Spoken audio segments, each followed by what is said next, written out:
Hello knitters, Barbara Benson here. I am an independent knitwear designer who also likes to make videos here on my YouTube channel, Watch Barbara Knit.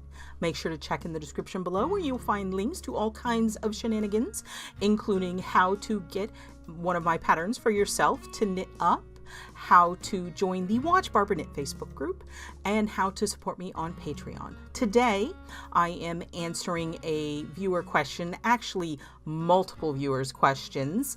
I do have a form through MailChimp where you can send me a question and I try to answer some of them, and you know, I'm going to work my way through them as long as I can. There'll be a link in the description below. This one specifically is: how do you maintain a neat selvage?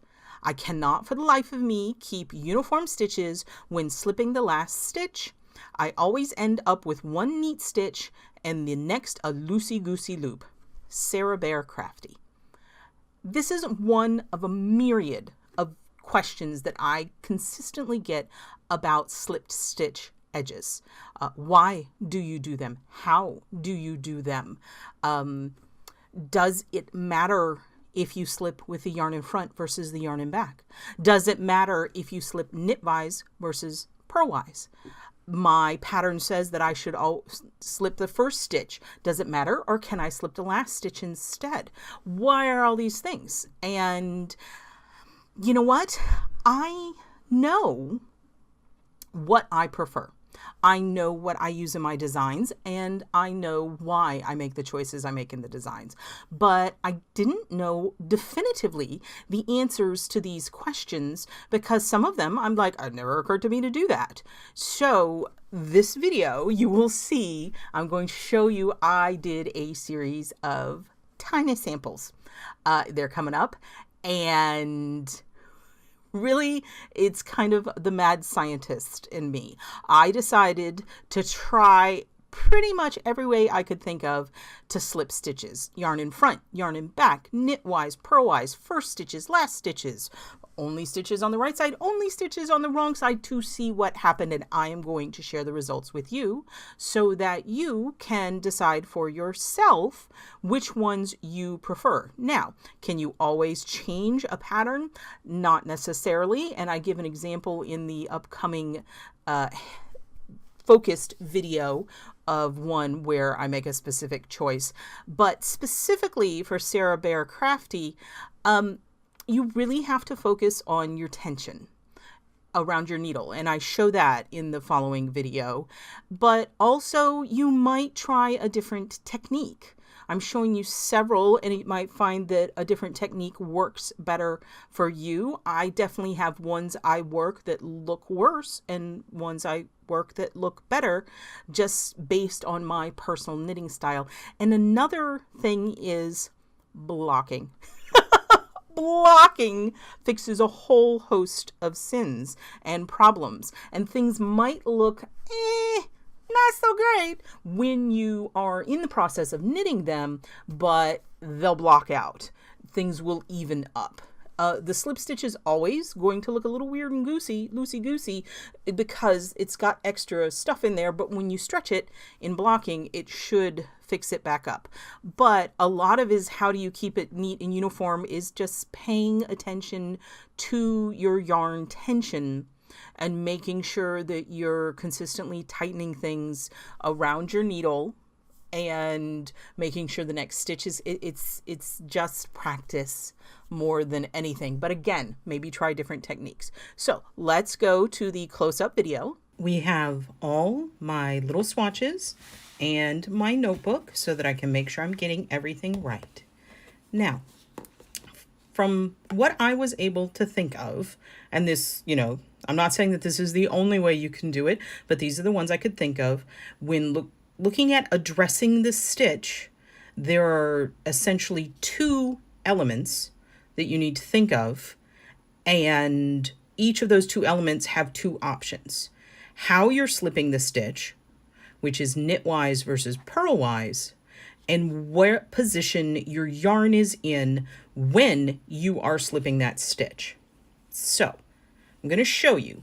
Knitwise versus purlwise is simply referring to the direction you are inserting your needle. I have a whole video on this. I'll link it in the description below.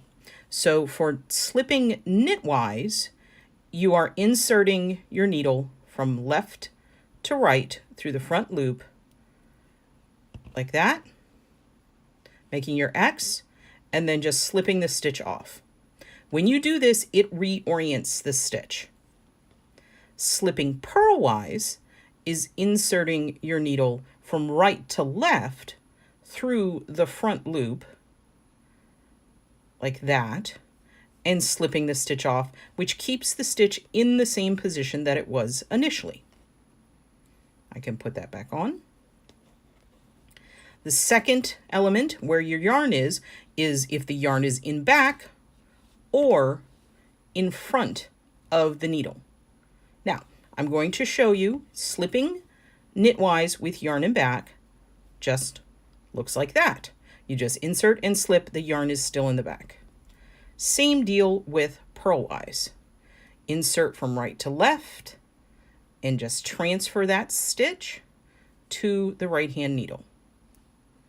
Now, slipping with yarn in front, people sometimes have question about how to do this on the first stitch. So what you do is you have to bring your yarn to the front of your work like this, and then insert, this is inserting your needle knitwise, and you slip like that, and then you bring your yarn between your needles and return it to the back so you are ready to knit your next stitch. Of course, if your next stitch is a purl, you don't have to bring your yarn to back because you're already in position.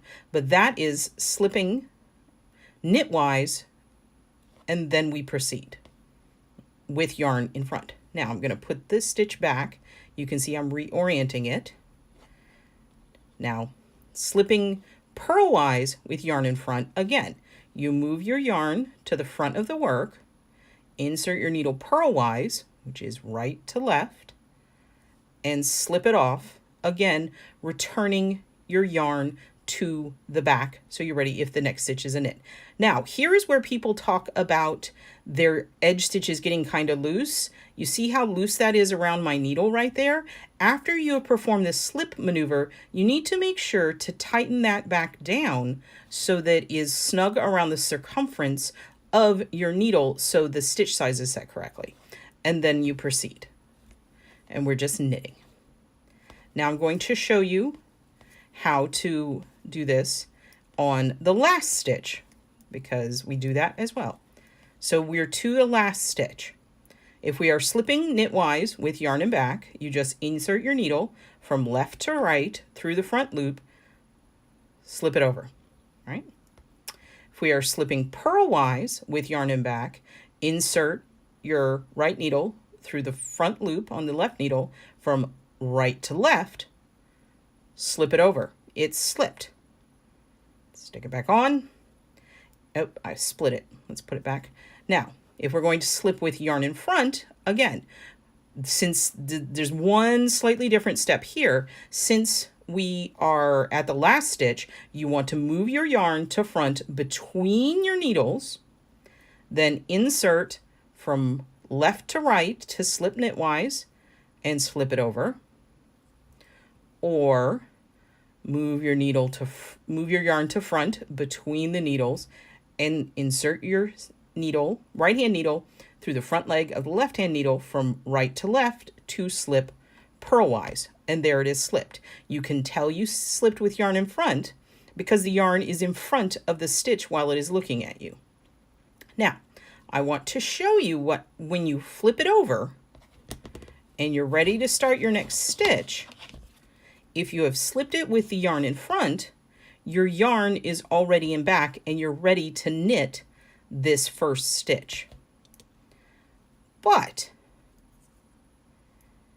if you have slipped with yarn in back, when you flip it over, this yarn is here and you have to make sure you move it to the back of your work so that you can knit that first stitch. Let me get it knit.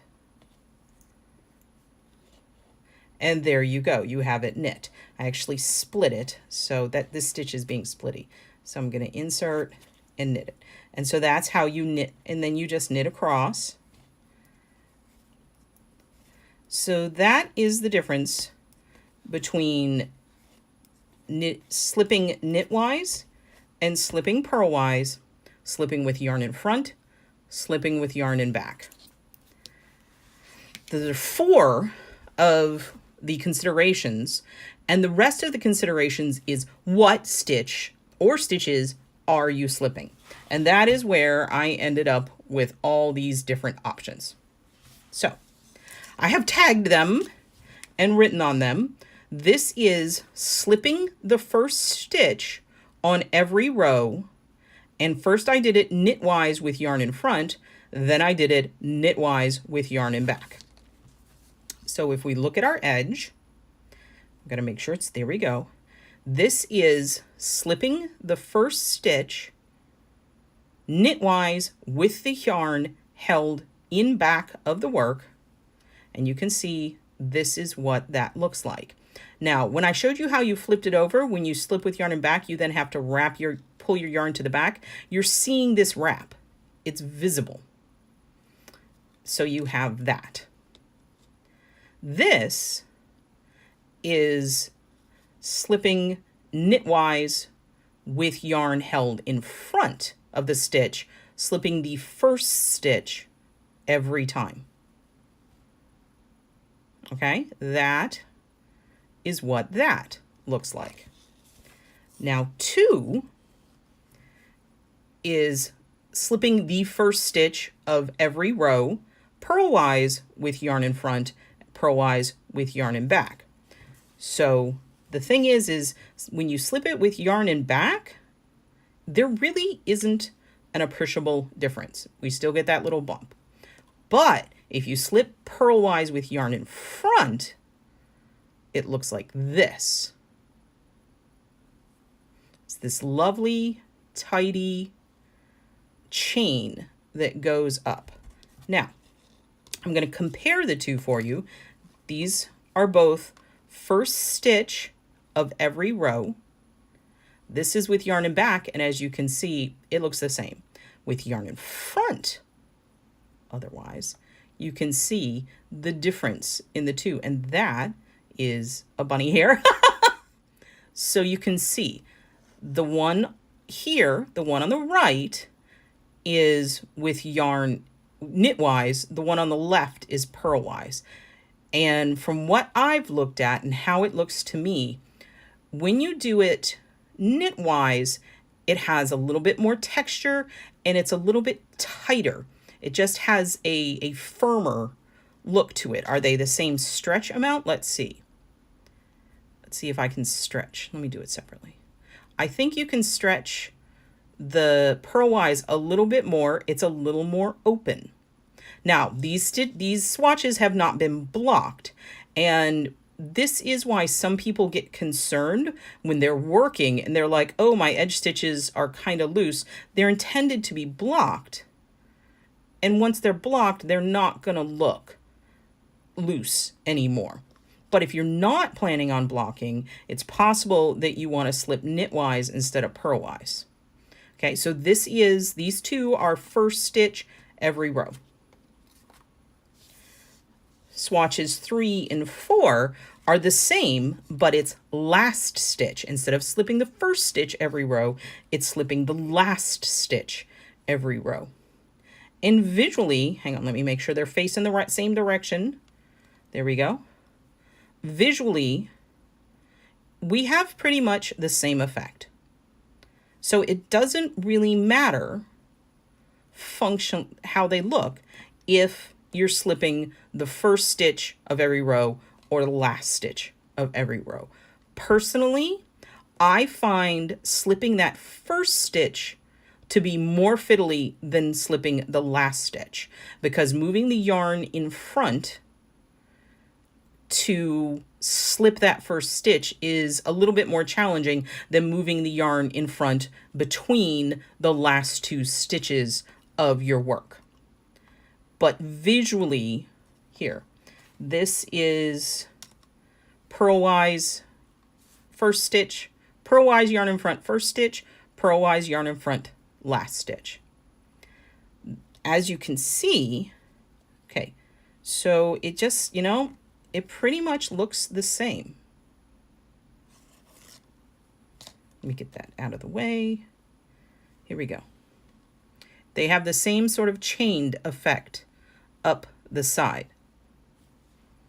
So at that point, it's pretty much, do you like slipping the first stitch or do you like slipping the final stitch? And then which visual appearance do you like better? Do you like this more kind of snugger braided look or the chain look?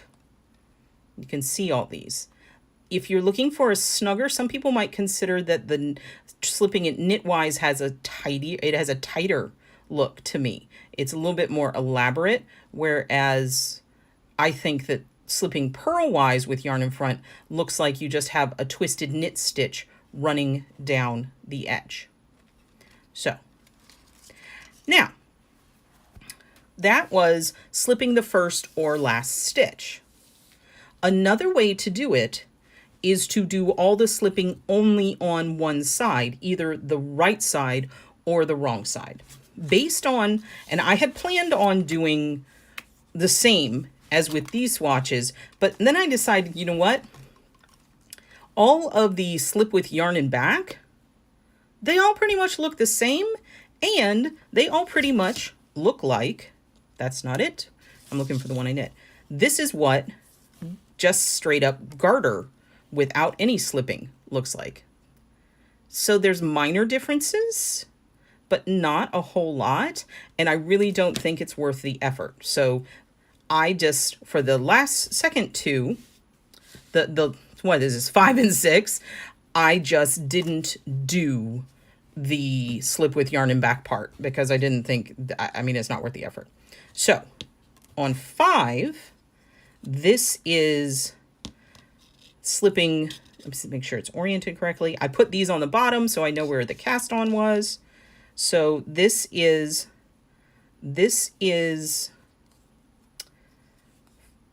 first and last stitch of the right side. That's an R.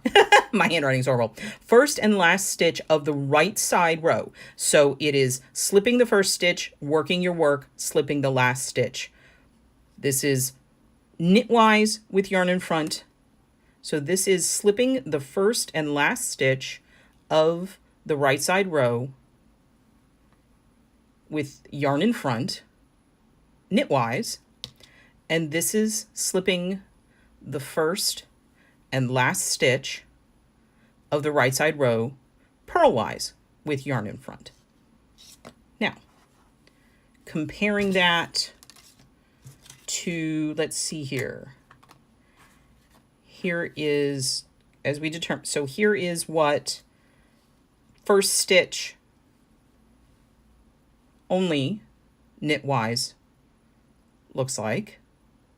As you can see, they look the same. And then where is 2?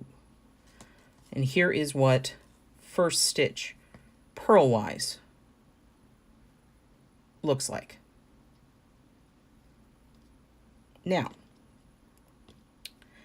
as you can see, they pretty much look the same. So slipping the first and last stitch gives you the same, on the right side, gives you the same effect as either just slipping the first stitch, or, as we have already established, they all look the same, just slipping the last stitch. See? Now, swatch number 6 is slipping the wrong side, and we're slipping the first and last stitches only on the wrong side, yarn in front, knitwise yarn in front, purlwise yarn in front. Let's flip these over. Here we go. Let's take a look at it. Oops, sorry, hit my camera.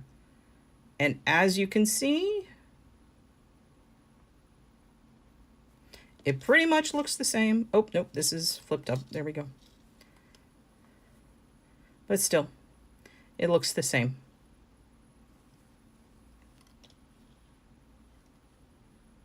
So, what I have deduced from my mad science experiment here is whether you slip the first stitch of every row, the last stitch of every row, or slip the first and last stitch of either the right side or the wrong side row, you're pretty much going to get the same effect.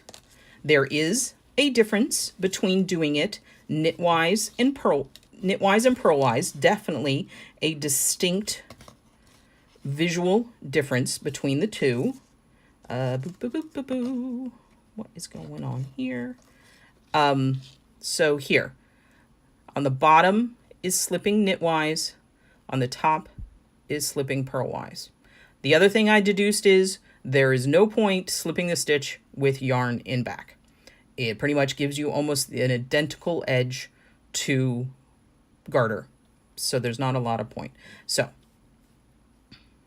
it is up to personal preference and or what fits with your pattern. Sometimes do the mechanics. I have patterns that the last stitch of every row is a slip, slip, knit. So you obviously cannot slip that, so I definitely slip on the wrong side or what you find mechanically works best for you. As I said, I prefer slipping with the last stitch because it's easier for me. But if slipping the first stitch is easy for you, or you just want to do every right side row or every wrong side row, that is your answer of what it's going to look like. Now, after all these, I had a thought on what a different thing. And the question is, does it make a difference? Not just slipping the stitch, but what's going to happen to the stitch when you work it on the wrong side. All of these are assuming you're knitting it from the wrong side, from the other side. So whatever the other side of a slip is, you're knitting it. For this, what I did this slipping the last stitch of every row purlwise with yarn in front, but on the wrong side, when I flip it over and I'm working into that slip stitch, instead of knitting it regular, I knit it through the back loop. What is going to happen? So, since my favorite is purlwise with yarn in front, if you slip the stitch, the last stitch of the row, purlwise with yarn in front, and then on the wrong side, you knit that stitch through the back loop, you get this. How crazy is that? It looks completely different. Let me find another purlwise yarn in front. Here we go. Look at the difference there. This one looks like a chain, like an open chain. What it did is it untwisted that stitch. And instead of this little twisted stitch, you get this open stitch, but you can see this extra little bump in the middle. I think it's interesting. I don't know if I like it, but it's definitely different and interesting. Now, if you slip the last stitch knitwise, and then when you flip it over, knit it through the back loop, look at this. Oh, I think I did it wrong there. I did it wrong there. So here, this is what happens. If you slip your last stitch knitwise with yarn in front, and then when you flip it over, you knit through the back loop, it makes slip knitwise look like slip purlwise. You reorient that stitch and you've untwisted it. And so it looks exactly like slipping purlwise with yarn in front. So that's a bunch of wackiness that I did not expect. So if you really don't like slipping purlwise, but you like this look, you can slip purlwise with yarn in front, and then when you flip your work over, work into it through the back loop, and you will get the same effect as if you slipped purlwise with yarn in front. Seems like a little extra effort, but if you really hate slipping purlwise, you can do that. If you don't like moving that yarn to the front, well, no, the yarn has to be to front. Never mind. That's not going to help you. I guess if you just don't like slipping purlwise for some reason. But that I thought was really interesting, and this. this open chain down the side. Also very interesting. So that was the true mad science experiment of this process. So those are all my tiny little swatches. And now I hopefully have answered your questions about what happens if I slip the stitch X way. That was a lot of information. I know. And I really kind of went a little over the edge on it, but I wanted to know, and now you know what I know. Now, I didn't come into any conclusions, but what I'm going to say is this experimentation honestly did not change my personal preferences. I am a slip purlwise with yarn in front girl. Most of the time, I'm going to be slipping the last stitch and not the first stitch because I just find it mechanically easier.